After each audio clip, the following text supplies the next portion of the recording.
Hey, what's going on, folks? What's happening? Um, just gonna jump in and do a little bit of trolling on some submissions, stuff folks have sent over. Probably folks are waiting for my input on some of these poems, so let's dive in. I'm gonna have hopefully, feeling this out, trying to have a different pace of content coming on the that's cross posted to the subreddit. So if you're used to getting my videos by seeing them on Reddit, I really urge you to subscribe, because I'm going to try to do more different types of content from different angles on my channel.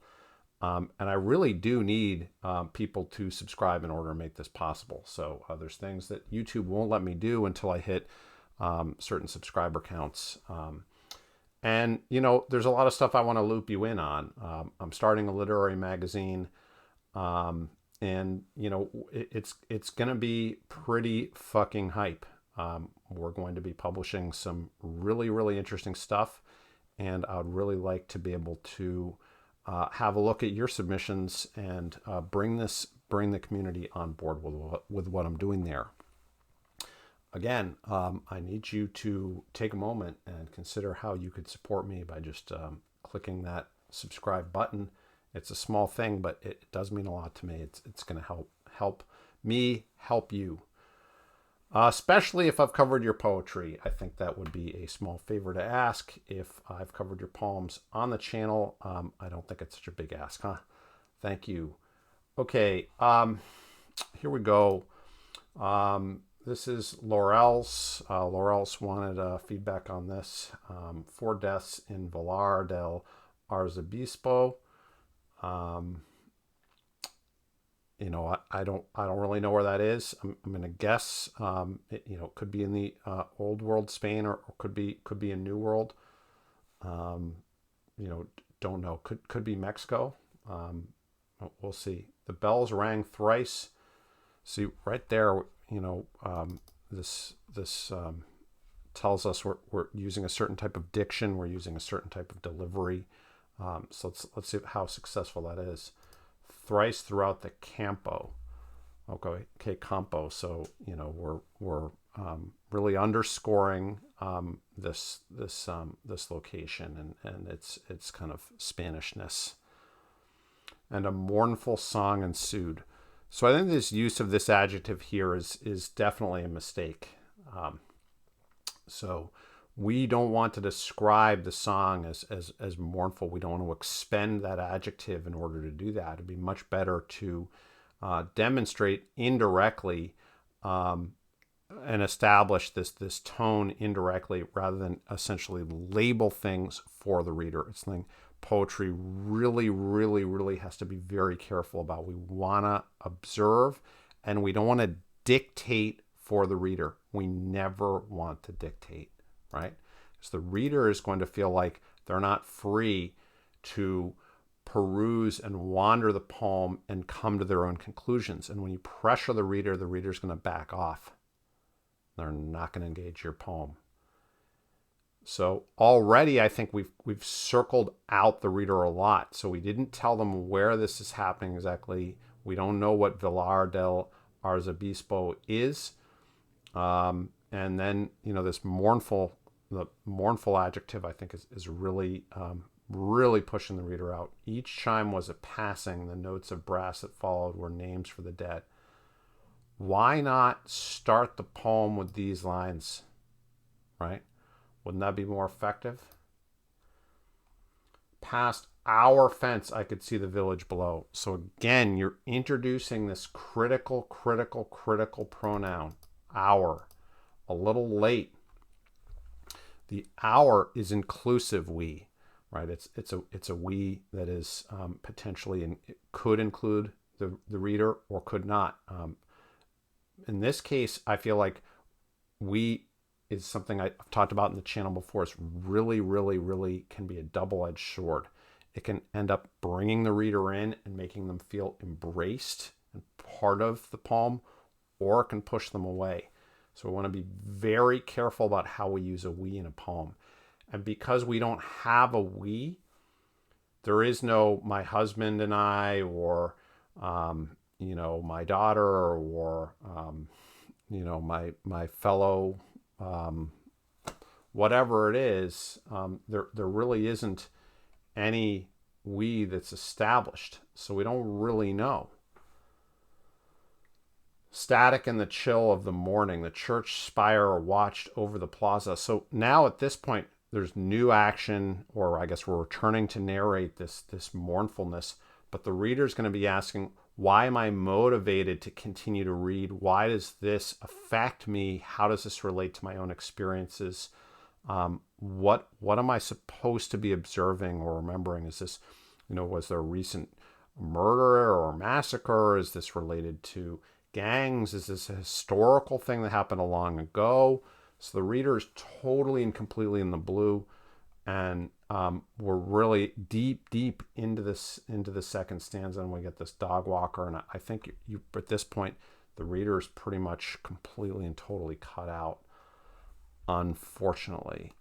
So I just think this is just not going to super work. There are some things I think are interesting about this setup. I think the pacing of the poem is interesting, potentially. So it's not the case that Laurel is not going to be able to execute. It's just this poem needs to take a step back and figure out, how am I going to include the reader into the action of this event as quickly as possible without over dictating anything. Okay, let's move on to the next. I remember when. This is For My Mother. New to the channel, welcome aboard. For My Mother. Great to have you here. You come well recommended. Let's see what you're up to. We said we'd share a death, how we smiled at each other. And I remember the day before you were left alone. Judas and the Savior met in me. Jesus, do you still love me? Okay, so this is kind of a little bit of you could say like a enigma type of poem, like a puzzle. So there's a tradition of riddles in poetry. Very long tradition. So there's a slightly riddle, enigma-like element to this poem. I think my issue here is in terms of the theology that it has to go with, that it offers us. Is this kind of perhaps isn't especially, it seems well trodden. So Judas and the Savior met in me. So you're both, the Christ the Redeemer and Judas the betrayer, all in wonder, like kind of all happening at the same time. I'm not sure that's just the most exciting, interesting, poetic proposal. So I'm trying to think of kind of poets in the tradition who had this kind of ecstatic, mystical interest in how they would tackle topics like this kind of, Blakean, Yeatsian type topics. And I think this kind of like direct approach here in such a short poem, it's just not completely working. There's really no imagery at all in this poem. So again, we can talk about this again, this we. The reader doesn't know who the we is. That's a problem. Why not say you said we would share a death together? And you smiled. I don't know. That's kind of wackadoo as well.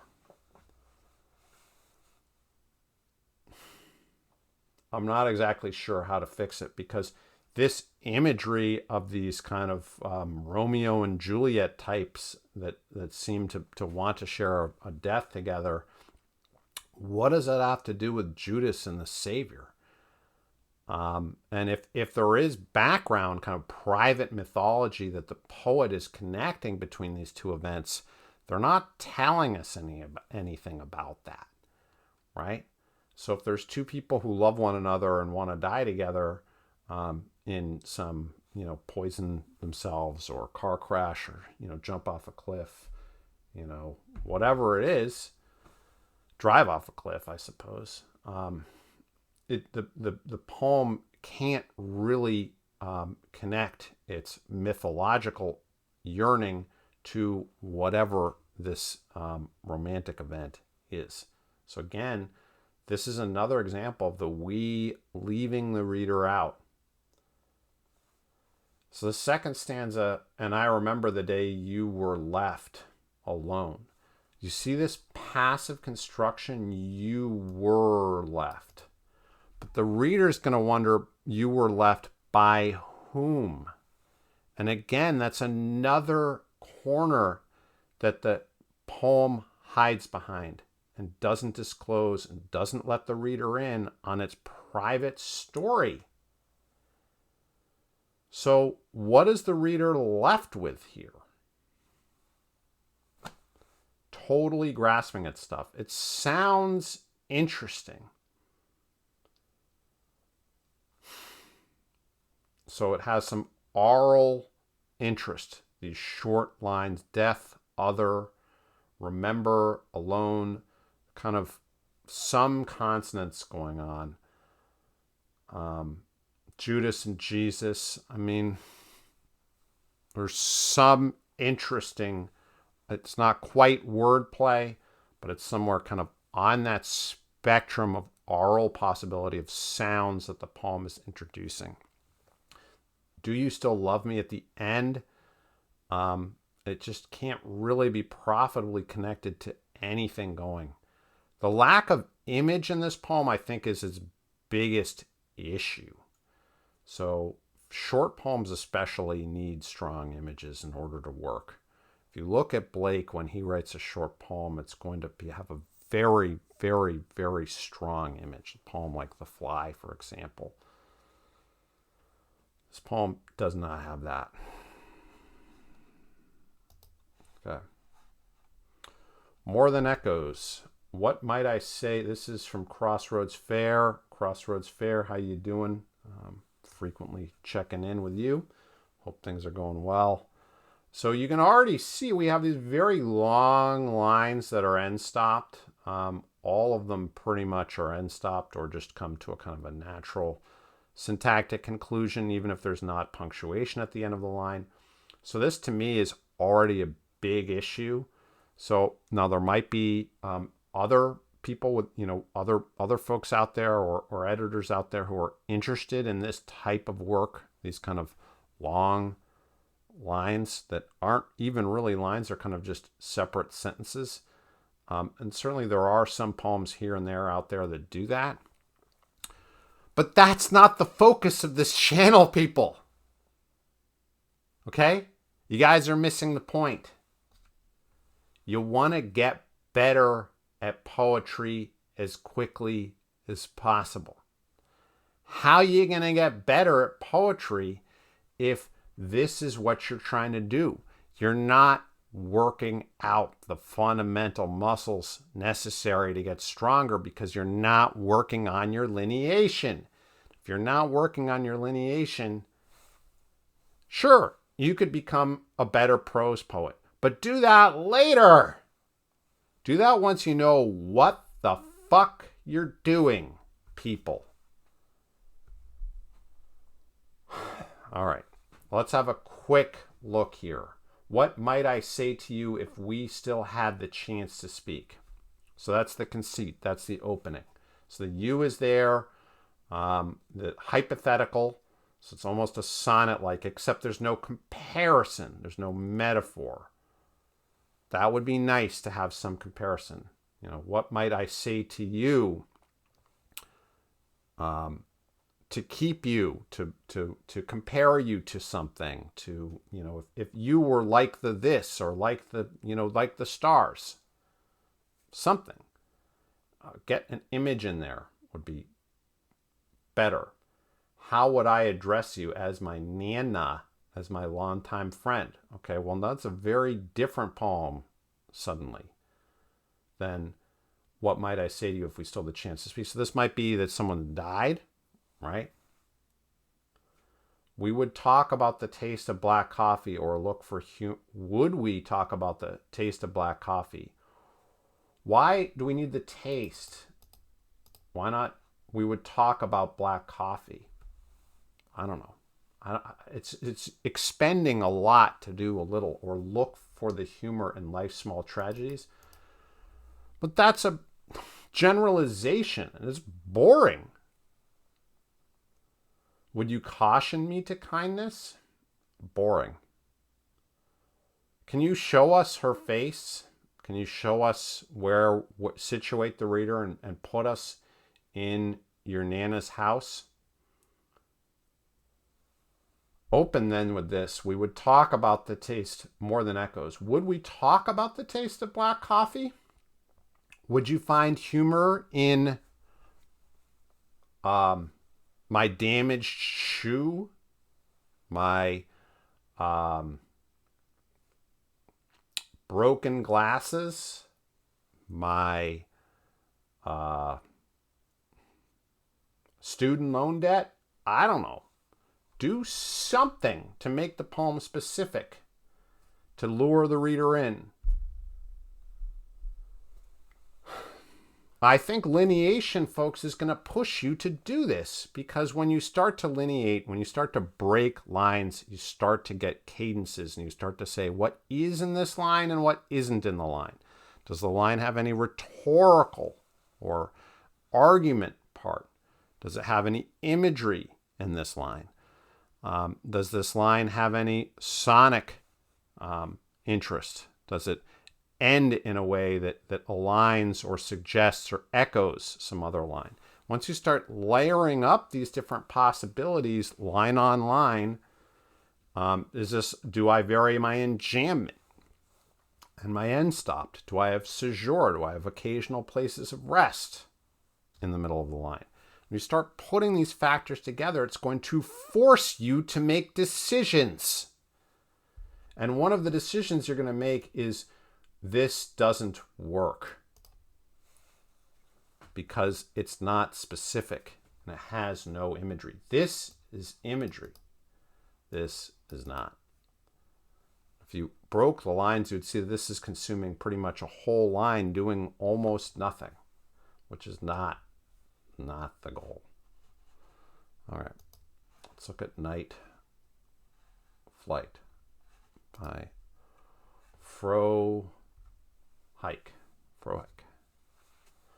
Okay, your last night at home will be a waiting room for sleep. It's good. I like the indicative here. Your last night at home will be. See that? It's like commanding the reader. Readers are excited by that. Okay? No one likes being told what to do, but sometimes telling a little bit what to do can create a little bit of tension and excitement for the reader. Are you really telling me what to do? How's that going to work out? The reader has to do something. They have to push and pull with the poem. Okay? They're now implicated. So they're kind of struggling with the poem. Your last night at home will be a waiting room for sleep. And the your is effective too, the second person. Because we know it's not literally us, the reader, but it might be a little bit. So we register a little bit. Are they talking about me? How does the poem know about me? So that's interesting. Your last night at home will be a waiting room for sleep. It's windows open to the metronome. See the specific imagery here. Okay, and these sounds, we can hear the ticking without it needing to be described. Monotonous ticking of the metronome. We didn't need to do that. Okay, you see? You see what I'm talking about? Window open to the metronome does not tell the reader how to feel. Lets the reader create those feelings for themselves. And that continues in the next line. Of crickets that measured your first evening in the crook of my elbow. Got a little bit of central imagery now, which is also interesting to most readers who are human. As I dozed amid waves of panic. Okay. Well, that's a slightly different type of turn that this poem is making. I guess it's night flight. To trace the newborn outlines of your face and spun stillness around me like the blankets that swaddled you. Okay, so it's a newborn baby, I suppose, right? So the swaddling. Your last night at home. So that's interesting. Is this baby going to be taken away, or what? Or is this a metaphorical swaddling? So the crook of my, I guess we have this first evening, right? So the first evening. Whew. All right. Frohickey, you've lost me a little bit here. Your last night at home will be a waiting room for sleep, windows open to the metronome, crickets that measured your first evening in the crook of my elbow. Okay. So it could be someone who's grown up, who's leaving the house. Don't know. Could be a divorce, so the child is leaving to go with the other parent. Don't know, because none of that stuff has really been established in this first stanza. We could see if it gets established in the second stanza, which it damn well better. Otherwise, the reader is going to be completely and totally hopelessly lost. I'll be awake in peaks and troughs again, in agony in the peaks and troughs, maybe? I don't know. It could be pronounced troughs. Again, in agony in the garden, the pendulum of my pleas for more time and my resistance to such pleas, bargainings like the last minute luggage. What will be carried, what will be wishful. So it's interesting, but we still don't understand what's happening, which is a little bit of an issue. I choose to carry this to you, my startled glimpse of a shadow that flickered across the big Sur cliffs, clambered their steeples and tumbled away toward the ocean. A seeming struggle resolved. Okay. So, I don't know. I mean, it seems to be, it could be just as likely that this is just a beloved type of poem, that this is about a love relationship, and that the you in the speaker is not a child or their child, but is a fellow adult. That part would need to be clarified. I mean, beautiful opening. A very, very strong opening to this poem. I really think this is the appropriate approach. And you could see, by contrast, what Frohike is doing here compared to some of our other poets is avoiding reliance on adjectival matter, and creating a bold and exciting entrance to the poem that draws the reader in, without dictating and telling the reader how to feel and think. And then the introduction of central imagery really pulls everything together and makes for a very, very successful landing spot for the reader. But then you got to capitalize on that and show us what the central relationship is about. What is this relationship about? Don't keep us in the dark. It doesn't make any sense to do that in this poem. And in general, folks, when you're trying to tool up and become stronger quicker, don't do things ass backwards. Don't make crypto poems, right? I mean, that just doesn't make any sense. Try to succeed at clarity first. Then you can learn ambiguity. But great opening, strong opening for Hike. Okay. Closure before departure. Recursion 1. Okay. So this is a poem with multiple parts. Let's see. So that oftentimes just doesn't work, folks. When we do these 1, 2, 3 type things, it very rarely works. It could work, but I feel like most people don't have the chops really to execute a poem which can successfully pivot to these separate parts. Okay, 1, we wash dishes, laundry, mop floor prints off the floor, fold sheets along with every private temporary aspect of our visit. Tomorrow I will finish the rest.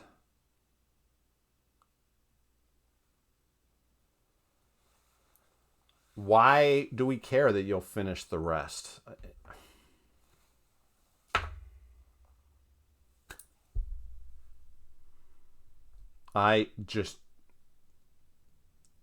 There's domestic drudgery in the opening stanza that I just can't see why the reader is going to care about fold sheets along with every private temporary aspect of our visit.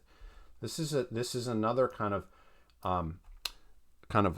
a notation that the poet has made to themselves, that only they can understand. Especially, just look at this word private here and how completely and totally destructive it is to the goals of the poem. Poems could be about moments that originate privately, but the goal of the poem is to create a communion between the reader and the voice of the poem. And words like private destroy this attempt at communion. Be very, very reluctant to do this. This is yet another we poem, and we have been talking about that all episode, which is you better know what the fuck you're doing if you're gonna make a we poem. Otherwise, don't do that. It's a very, very risky move. I wash dishes, or I watch you wash dishes. That's a successful opening because we've established, if I say I watch you, we've established from the onset a dynamic, and the reader wants to know why one person was doing one thing and another was doing something else. And that dynamic then creates this distance that the poem needs to surmount between the individual, the I, and the other, the you, the beloved. And that attempt to forge a we over the course of the poem is interesting to the reader. And that implicates the reader in the creation of a community, of communion, of can the I, the thing that lives up here, alone up here, can it ever become part of something else? Become part of the things around us? Or could it be understood or recognized by the other, by the beloved? That is a central problem of poetry. And when we open with this we're really, really putting that at risk. There are tons of successful we poems, and every once in a while we come across them on this subreddit. But this is just not going to be one of them. We'll just look a little bit at this second stanza to see what it's able to do. On the last night in America, departing the movie theater. So that's really a lot of syllables. Look at how short these lines are here. How many fewer beats they have compared to this. This is like prose here. This contrast doesn't work. Don't do that. You haven't earned this pivot. There's no reason to do this. And this strong narration should have been done at the beginning. You should open with this. On the last night in the States at the movie, I don't even know, departing the movie theater. I don't know. I don't know what you're trying to do. That's the problem. If you want to write a poem about departing the movie theater, then write the poem about departing the movie theater. Start there. Show me this. My family found one car window opaque with cracks. One car window? Is that their car window? I asked, can I get my headphones from the back? Who did you ask?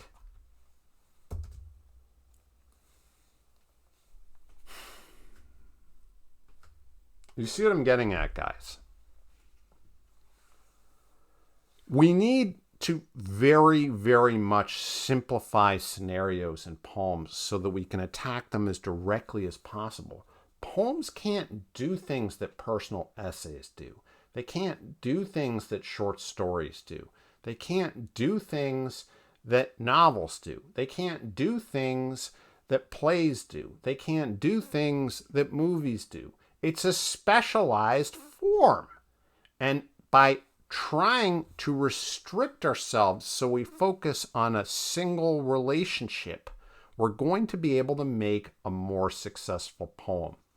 Think about, for example, showing us, instead of this laundry stuff, which is probably totally fucking irrelevant, is show the speaker and the mother, or the speaker and the father, or the siblings, and one speaker and one other person, 2 people in the poem, just 2. Show them discovering the burglared car or the smashed glass. Show them that. Depict the scene and unpack while you observe, without telling the reader what to think. Unpack the implications of that scene. Okay?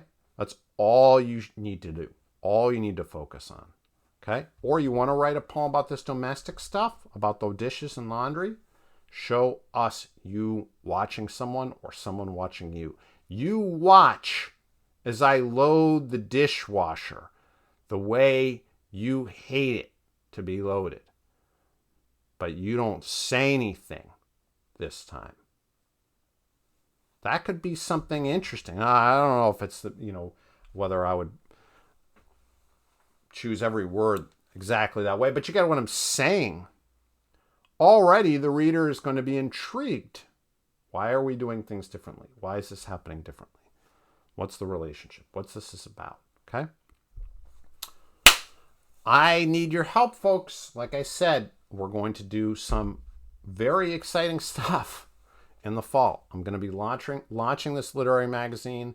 I'm going to do some promotions. Going to do some giveaways. We're also going to have a lot of fun on the subreddit. We're going to do that too. And we're going to have fun on the Discord. We're going to do a bunch of different stuff. And we're going to try to lift this community up and bring more people on board. More interviews. More resources. More publishing guides. More different ways you can get better quickly. But I need you guys to come on board. Hop on in. Help me build this thing bigger, starting now. Thank you so much. Talk soon.